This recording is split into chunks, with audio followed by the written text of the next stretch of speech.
আসসালামু আলাইকুম। Technique easy এডুকেশনের পক্ষ থেকে নবম দশম শ্রেণীর শিক্ষার্থীদের জানাচ্ছি শুভেচ্ছা। আজকের পর্বে আমরা অনুশীলনীর যে নমুনা বহু নির্বাচনী প্রশ্নগুলো আছে ওগুলো নিয়ে তোমাদের সাথে আলোচনা করব। দেখো তো কি বলছে প্রথম প্রশ্নটা, উদ্ভিদের ক্ষেত্রে কোনটি মাইক্রোনিউট্রিয়েন্ট? এই যে অত্যাবশ্যকীয় পুষ্টি উপাদানগুলা এগুলাকে আমরা দুইটা ভাগে ভাগ করতে পারি, একটা মাইক্রো উপাদান আর একটা ম্যাক্রো উপাদান। এই যে মাইক্রো আর ম্যাক্রো এটার ভিতরে যদি আমি পার্থক্য বলি, ম্যাক্রো একটা হচ্ছে ম্যাক্রোনিউট্রিয়েন্ট বা ম্যাক্রো উপাদান, আরেকটা হচ্ছে এই যে মাইক্রো উপাদানটা। এই দুইটার ভিতরে পার্থক্য বলতে গেলে এই ম্যাক্রো উপাদানটা উদ্ভিদ অধিক পরিমাণে শোষণ করে এবং যে মাইক্রো উপাদান উদ্ভিদ কিছুটা কম পরিমাণে শোষণ করে, কিন্তু গুরুত্বের দিক থেকে কিন্তু দুইটাই সেম। দুইটাই উদ্ভিদের বৃদ্ধির জন্য, বিকাশের জন্য বা ওর কিছু কার্যাবলী সম্পন্ন করার জন্য দুইটাই সমান গুরুত্বপূর্ণ। কিন্তু এই ম্যাক্রো উপাদান যেটা হচ্ছে উদ্ভিদ কিছুটা বেশি পরিমাণে শোষণ করতেছে, মাটির নিচে যে খনিজ উপাদানগুলো থাকে ওখান থেকে উদ্ভিদ মূলরম দ্বারা এগুলো শোষণ করে।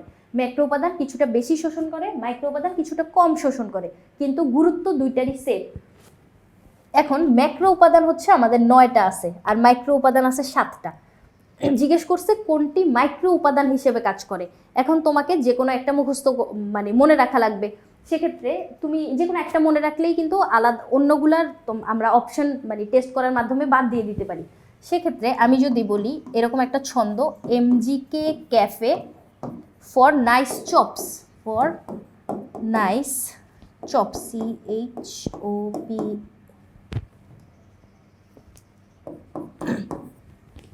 এখন দেখো এই যে ম্যাগনেসিয়াম, তারপরে হচ্ছে আমাদের পটাশিয়াম, এই যে ম্যাগনেসিয়াম একটা, দুইটা, ক্যালসিয়াম একটা উপাদান, নাইট্রোজেন একটা উপাদান, carbon, hydrogen, oxygen, phosphorus, sulphur. এই যে উপাদানগুলো আমরা দেখতে পাচ্ছি 1 2 3 4 5 6 7 8 9, তাহলে এই এলিমেন্টগুলা এগুলো হচ্ছে উদ্ভিদের ম্যাক্রো উপাদান। এই 9টা হচ্ছে ম্যাক্রো উপাদান যেগুলো উদ্ভিদ কিছুটা বেশি পরিমাণে শোষণ করবে, মাটির নিচ থেকে কিছুটা বেশি পরিমাণে শোষণ করতেছে। Magnesium, potassium, calcium, nitrogen, carbon, hydrogen, oxygen, phosphorus, sulphur. এখন দেখো আমাদেরকে জিজ্ঞেস করছে ম্যাক্রোনিউট্রিয়েন্ট কোনটা। তুমি যদি মাইক্রোগুলাকে বাদ দিতে পারো তাহলে তো আমরা ম্যাক্রো পেয়ে যাচ্ছি। তাহলে দেখো তো পটাশিয়াম এই জায়গাটায় আমি পাইছি যেটা ম্যাক্রোর অন্তর্ভুক্ত এবং এটা হচ্ছে পটাশিয়াম। তাহলে এটাকে আমরা কি বলতে পারি? এটা মাইক্রোনিউট্রিয়েন্ট হিসেবে কাজ করে না, এটা কাজ করে ম্যাক্রোনিউট্রিয়েন্ট হিসেবে। মাইক্রো বলতে আমরা মাইক্রোস্কোপ দিয়ে কি করি, অণুজীব দেখি, তাহলে মাইক্রো বলতে ছোট, সেটা কম পরিমাণ লাগবে, এভাবে মনে রাখতে পারো। সেক্ষেত্রে পটাশিয়াম হচ্ছে ম্যাক্রো উপাদান। আমাদেরকে জিজ্ঞেস করছে মাইক্রো উপাদান হিসেবে কে কাজ করে। তাহলে দেখো তো দস্তা বলতে আমরা জিঙ্ক বুঝতেছি, বোরন আর ক্লোরিন, এই সবগুলাই হচ্ছে আমাদের মাইক্রোনিউট্রিয়েন্ট। তাহলে উদ্দীপককে যে প্রশ্নে যে বললো কোনটি মাইক্রোনিউট্রিয়েন্ট হিসেবে কাজ করে, এখানে কিন্তু আমরা এই 3টাকেই মাইক্রোনিউট্রিয়েন্ট হিসেবে কাজ করতে দেখতেছি। সেক্ষেত্রে এই প্রশ্নটা কিছুটা ত্রুটিপূর্ণ। এখানে বলা উচিত ছিল যে মাইক্রোনিউট্রিয়েন্ট নয় কোনটি, বা নিচে কোনটি উদ্ভিদের মাইক্রোনিউট্রিয়েন্ট হিসেবে কাজ করে না।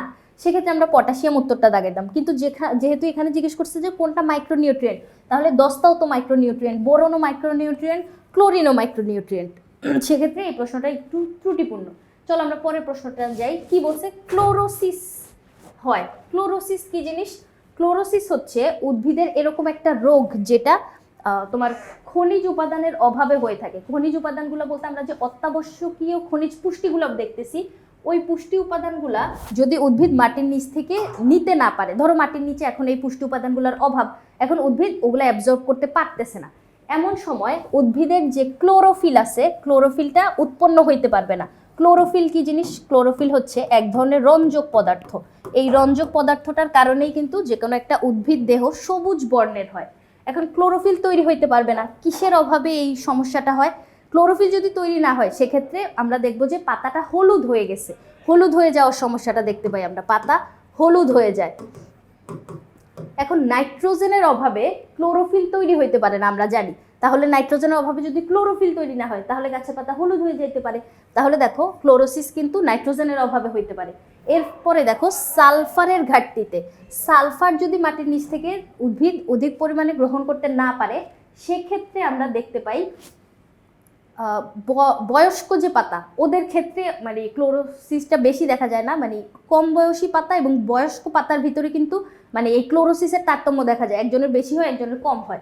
সেক্ষেত্রে সালফারের ঘাটতির কারণেও কিন্তু আমাদের এই ক্লোরোসিসটা হইতে পারে।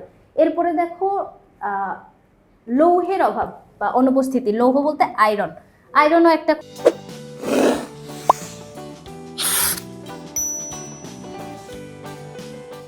খনিজ পুষ্টি উপাদান। এই আয়রনের অভাব হইলেও কিন্তু ক্লোরোসিসটা হয়।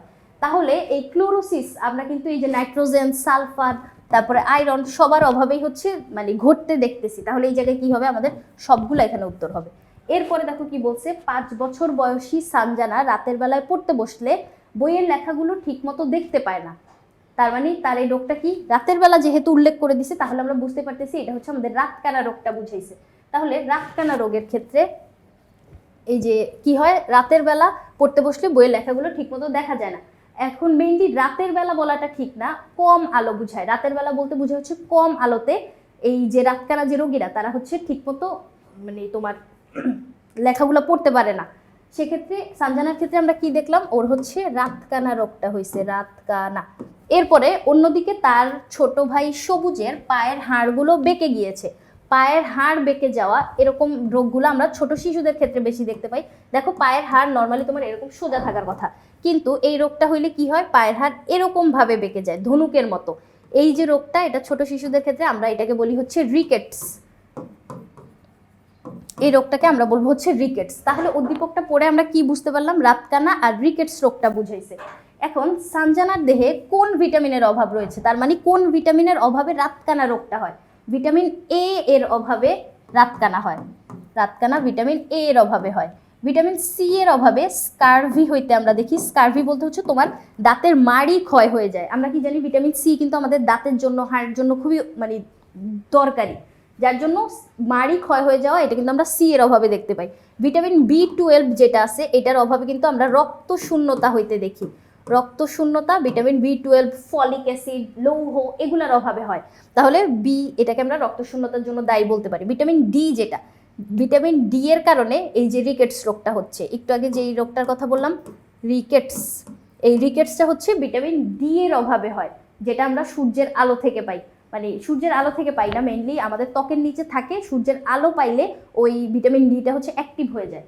তাহলে দেখো সানজানার দেহে কোন ভিটামিনের অভাব, তাহলে যেহেতু ওর রাতকানা হয়েছে, রাতকানা ভিটামিন এ এর অভাব হয়, তাহলে আমরা বলতে পারি যে এই এ এর অভাব সানজানার দেহে আছে, যার জন্য সে রাতের বেলা দেখতে পায় না, পড়াগুলা ওর বইয়ের যে পড়াগুলো এগুলো দেখতে পাচ্ছে না। সবুজের রোগটি প্রতিরোধে অধিক পরিমাণ কি খেতে হবে, সবুজের রোগটা কি, ওর হচ্ছে রিকেটস। এখন রিকেটস হলে কি হয়, পায়ের হাড় এরকম ধনুকের মতো বেঁকে যায়। দেখো এরকম এই স্ট্রাকচারটা, এই যে ধনুকের মতো, এই জায়গায় কি হয়, একটা রক বাঁধা থাকে, ওইটাকে এভাবে ধরে আমরা কি করি, তীরটা নিক্ষেপ করি না, যেটা এভাবে নিক্ষেপ করতেছি এটা হচ্ছে তীর, আর আমার এই হাতে যেটা এটা হচ্ছে ধনুকটা। তাহলে পায়ের হাড় দেখো ধনুকের মতো বেঁকে গেল, এটা কি জন্য হয়, ভিটামিন ডি এর অভাবে কিন্তু হয়। এখন ভিটামিন ডি সমৃদ্ধ খাবারগুলো খেতে হবে। আমরা জানি ভিটামিন ডি এর ভিতর কি আছে, দুধ, মাখন, এগুলো কিন্তু ভিটামিন ডি সমৃদ্ধ খাবার। এরপরে দেখো সিমের বিচি আর মুগ ডাল, না এগুলো কিন্তু ভিটামিন ডি সমৃদ্ধ না। ডিম আর কড লিভারের তেল, ইয়েস তেল জাতীয় খাবারগুলো কিন্তু ভিটামিন ডি এর অন্তর্ভুক্ত। তাহলে 1 আর 3 নাম্বার যে খাদ্য উপাদানগুলো, এগুলো হচ্ছে অধিক পরিমাণে খাইলে তার ভিটামিন ডি এর চাহিদাটা পূরণ হবে, এবং সেক্ষেত্রে কি হবে, সে হচ্ছে রিকেটস থেকে রক্ষা পাবে। কিন্তু সিমের বিচি আর মুগ ডাল এটাতে মনে হয় আমরা মেইনলি ভিটামিন বিটা পাই। এবং সূর্যের আলো, কিছু সময় হচ্ছে শিশুদেরকে সূর্যের আলোতে মানে বাইরে যাইতে দিতে হবে বা সূর্যের আলোর নিচে রাখতে হবে। সেক্ষেত্রে তোমার ত্বকের নিচে যে ভিটামিন ডিগুলো থাকে ওগুলো কিন্তু সূর্যের আলো পাইলে অ্যাক্টিভ হয়ে যায়। আমরা অনেক সময় বলতে শুনি যে সূর্যের আলোতে ভিটামিন ডি থাকে, আসলে কিন্তু কথাটা ঠিক না। সূর্যের আলোতে ভিটামিন ডি থাকে না, সূর্যের আলো আমাদের ত্বকের নিচে থাকা ভিটামিন ডিটাকে অ্যাক্টিভ করে।